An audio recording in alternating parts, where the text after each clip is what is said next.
cut costs. I mean, we're always looking for more ways. We've used the county print shop anytime we can for our printing. Some of these brochures you see on your table.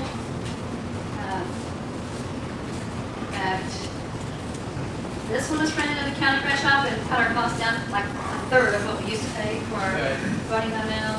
This one also we started running at the county print shop.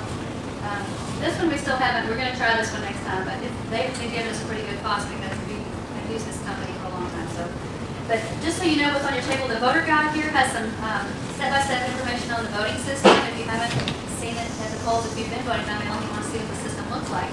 We've got a step-by-step explanation in here. It also has the election dates and all that. This citizen guide has a list of all your elected officials from city all the way up to president. So you've got a lot of information here. Anytime we update it, I can tell you it's been updated at least once since we printed it because I think we have a new Supreme Court justice. We update it on our website. We print them about twice a year, but in the meantime, we update them on our website if there's any changes. This is our poll worker brochure. If anyone wants to be a poll worker, we can always use new ones. People cancel all the time and they're on vacation. This primary happened to fall on the first day of school, so we lost a lot of poll workers because of that. They were parents, teachers, students. We had some students that have been poll workers, so that was interesting. This is our voting by mail brochure, and you can actually, I know there's probably not enough on the tables, but you can actually just call our office and request a mail ballot. You don't have to run these forms. And then national anthem cards, this is just for fun. We hand these out at events and in the schools. It's just a fun little thing that people like to see. We run some of the citizenship classes and hand them out occasionally. And then your voter registration application. And I know probably everyone in this room has probably already registered to vote. That's okay. You still might need this because what if you've moved? What if you want to change your party? What if you've married or divorced? Want to change your name? Anything like that, there's all kinds of updates that you can do on this. If you want to update your signature, maybe you haven't done that in a while and maybe your signature's changed quite a bit, you might want to update it on your application here. And all those things are the first box that you just check. The signature update, name change, whatever it is, you just check that in the first box. So those are important. And I can take those for you. If you fill them out, I'll be happy to take those tonight for saving postage or whatever. So, and if you, in the future, if you need to do any kind of update on your voter records, we also have these applications at every public library, every driver's license office, social services offices. I have to say that 3 times back. So anyway, all those kind of places have the applications as well, and they will accept them there too. Those are official registration sites. Some of the election laws I wanted to talk about just briefly that have changed lately. You might have heard about the MOVE Act. This is for our military and overseas voters. It's called the Military and Overseas Voter Empowerment Act. And basically, we were already doing most of the things in this bill, but one of the things that it did do is we were already sending out military and overseas ballots 45 days before the election. We were already sending them their ballots by email or fax. They still had to mail it back. Now they're allowed to email it back if they're overseas or fax it back. So there's a couple of new methods for overseas in the military. And then there's also some new requirements that we weren't doing. We now notify voters when they request a ballot from overseas. We tell them when their ballot's going to be mailed. We also email them and let them know when we receive it. So there's a few more steps there, and we can do some of that automatically through our mailing system. But there are a few more steps that it requires. And also, we used to have our mail ballot requests that they were good through 2 general elections, 2 federal general elections. Now they're good through 1 year, basically through the next general election. So that was a step backward. We're not supposed to go with that, but we're doing everything we can to try to remind people to update every year so that we don't have to start over filling the vote by mail. We also, in the state legislature, we had some changes. A lot of them were basically to mirror the same requirements that were in the MOVE Act, but we also had some new things, the Technology and Elections Act. I don't know if you heard about that. That was part of House Bill 131. And the main things that it did, it basically caught us up into the 21st century for political ads and disclaimers because these poor candidates, and I know you've heard about the one in St. Pete that got in trouble. Actually, he got an ethics, I'm not going to say that, but he got an ethics complaint against him. He was actually not justified. The charges were dropped. How would you say that? But anyway, when you have website ads, now you used to have your disclaimer on everything. And even if you had a little ad, like on Google or something, you had a little ad that people would click on to go to your website, you used to have to try to squeeze in your disclaimer on these little bitty squares, and nobody was doing that. And so now they recognize that that's impractical, and the legislature said, if you don't have room to put your disclaimer on the link that's on a website, if that link is going to another website that has your full disclaimer, then you don't have to have it on the little link. So that was good. And things like your Twitter messages, if it's less than 200 characters, which every Twitter message is, those don't have to have a disclaimer. You would spend your whole message just with your disclaimer. So they recognize that that's impractical. You have text messages that you send by phone, don't have to have it. Things like that. So basically, there's even a catch-all that says, any technology that's not listed here, if it's impractical to put a disclaimer on it, it's exempt. Basically that to me was very progressive to put that in there. Some of the other changes in that House Bill 131 include some voter challenges. People used to be able to show up at a polling place and challenge someone at the polls and say, they don't live here. And so that person would have to vote a provisional ballot. No questions asked. You just have to vote a provisional ballot and then research it later. Well, now, they realize that's kind of impractical. That's kind of not fair to that voter.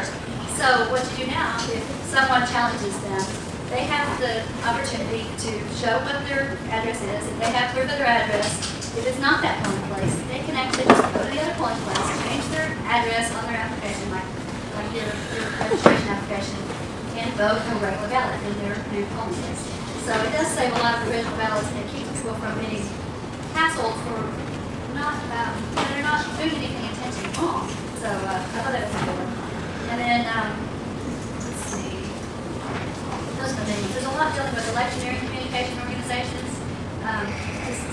A lot of the law regarding those ECOs, how about that kind of short? Electioneering communication organizations, ECOs. Okay, there were a lot of laws that dealt with those organizations that were struck down by a court.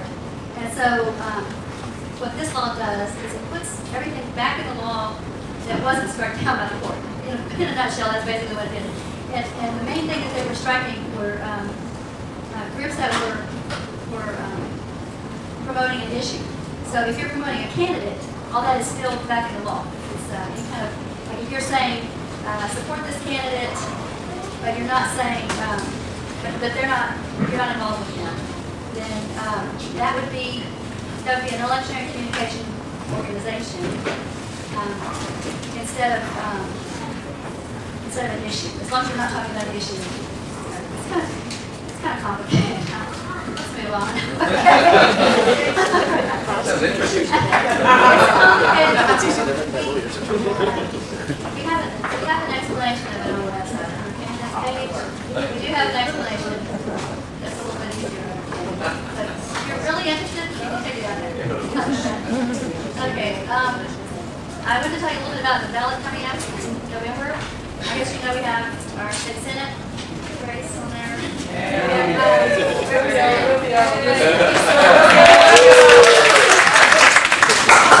also have our representative in Congress for 10 and 11.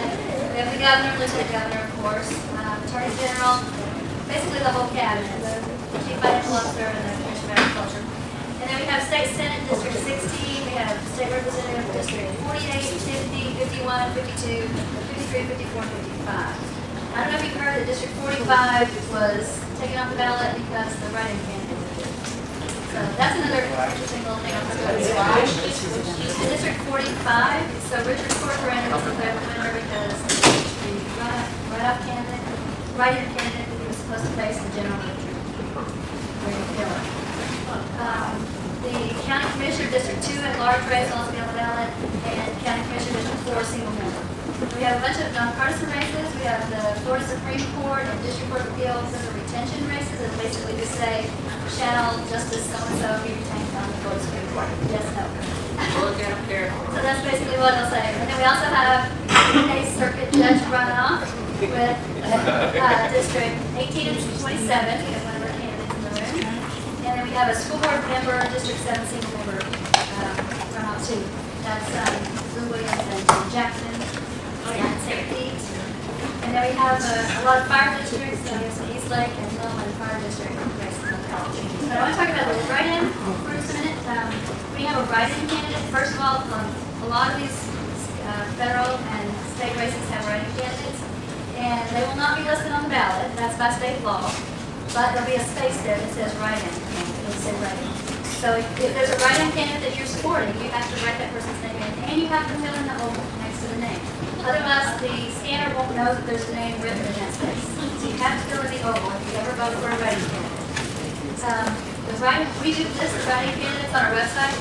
So if you go on votepinellas.com, voting tomorrow to have that live, it's all ready to go. Approving ballots tonight, I want to make sure everything is correct before we make it live. We're still having lieutenant governors announced as of 5 o'clock today. We still have one that hadn't announced.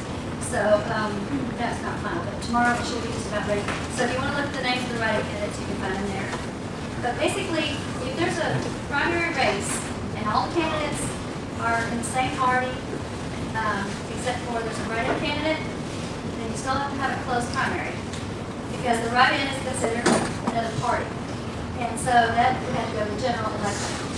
So that's what happened in several of these races. There was a write-in candidate, and it also happened in District 55. Rusan won the primary. There were 2 Democrats in that race, and now he will lose a write-in in the general. So it'll have his name and a write-in. So that's the way it works out. But if the write-in candidate withdraws, which is what happened in the case of District 45, then there's no need to have it on the general now. So all of a sudden, that race just went away, and he's automatically the winner. And, people are complaining, well, the Democrats didn't have a candidate.